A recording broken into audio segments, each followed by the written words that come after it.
País Valencià està fent una campanya per tot el litoral mediterrani per a denunciar els problemes ambientals que tenim i reivindicar les solucions que fa molts anys que estem reivindicant els ecologistes.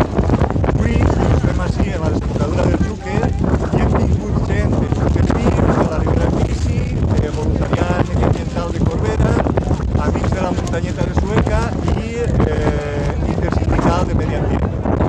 Aleshores, estem recolzant la campanya i reivindicant les nostres solucions.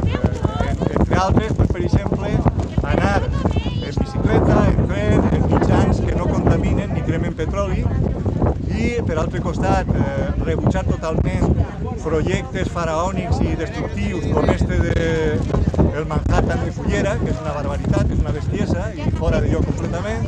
I després reivindiquem també la recuperació, el cabal ecològic,